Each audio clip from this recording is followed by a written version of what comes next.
বাজার থেকে নিয়ে নিয়েছি একটি সুন্দর সাইজের ইলিশ। দেখছেন, আজকে আর বাজারে ইলিশ মাছ নেওয়ার ভিডিওটা করতে পারিনি, কারণ প্রচণ্ড বৃষ্টি হচ্ছিল। এবার ইলিশ মাছটা কিভাবে ছাড়িয়ে রান্নার আগে রেডি করা হয় সেই ভিডিওটা একটু আপনাদের দেখাচ্ছি। প্রথমেই বঁটিতে এইভাবে আঁশটা খুব সাবধানে ছাড়িয়ে নেওয়া হচ্ছে, বুঝলেন তো। অন্য মাছ যে কোনো নিলে বাজার থেকে কাটিয়ে পিস করে নিই, কিন্তু ইলিশ মাছ আনলে গোটায় নেওয়া হয়। বাড়িতে দাদা খুব ভালোভাবে মাছ কাটতে পারে, এই যে সুন্দরভাবে দেখছেন দাদা এই মাছটাকে, ইলিশ মাছটাকে আঁশটা প্রথমে ছাড়িয়ে নিচ্ছে। আঁশ বেছে নেওয়া হয়েছে, এবার এইভাবে মাছটাকে কেটে নেওয়া হচ্ছে।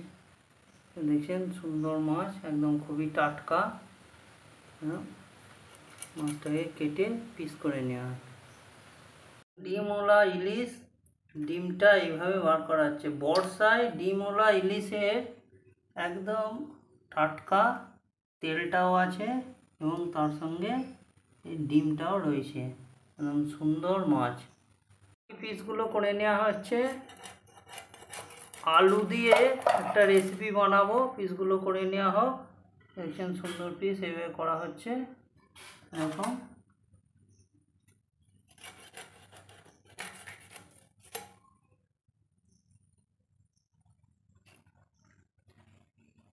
চলুন, পিসগুলো করা হয়ে গেছে।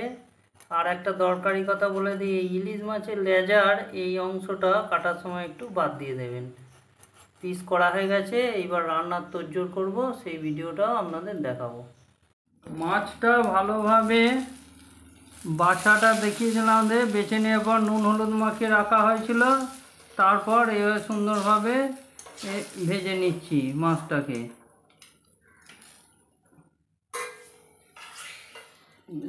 দাগার পিসটা দিয়ে দেবো, মাছটা সুন্দরভাবে এরকম ভেজে নিতে হবে। তেলটা দেখছেন, এই তেলটা তবে ভেজে নেব।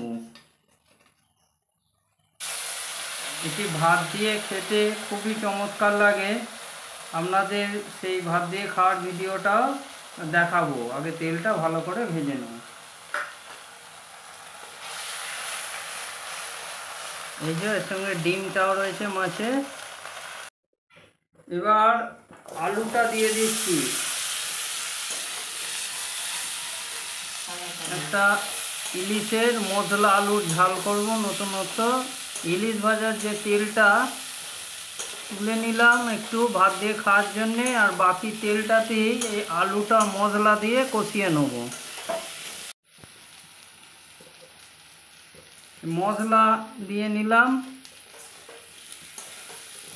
বাজারে বিভিন্ন রকম ইলিশ মাছ রান্নার রেডিমেড মশলা পাওয়া যায়, আপনারা সেটাও কিনে আনতে পারেন, বাড়িতেও তৈরি করতে পারেন। আমি আজকে রেডিমেড মশলাই ব্যবহার করছি সব। অল্প আর এক রকমের মশলা একটু দিয়ে নিলাম। স্বাদ অনুসারে নুন গেল, হলুদ দিয়ে নিচ্ছি, পরিমাণ মতো হলুদ চলে গেল। আলুর যে স্পেশাল ঝালটা তা এটা কষানো হয়ে গেছে, দেখছেন তেল ছেড়ে ছেড়ে এসেছে। এইবার জল দিয়ে দেবো, আন্দাজ মতো পরিমাণ মতো জল চলে গেল।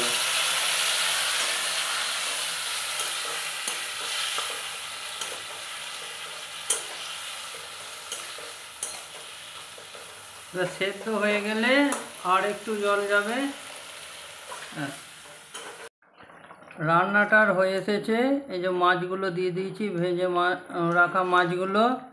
আলুও সুসিদ্ধ হয়ে গেছে, এইবার নামিয়ে নেব।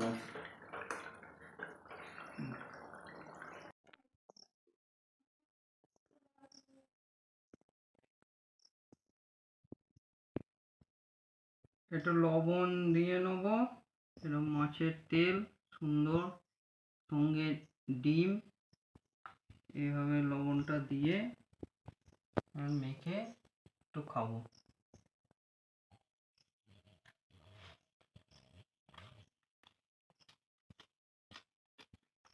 দারুণ সুন্দর টেস্ট।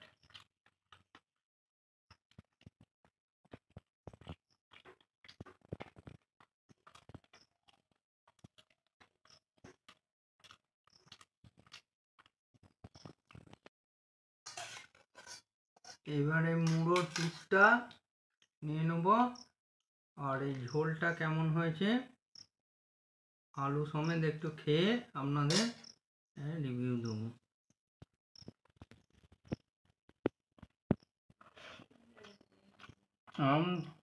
সুন্দর টেস্ট, অসাধারণ স্বাদ।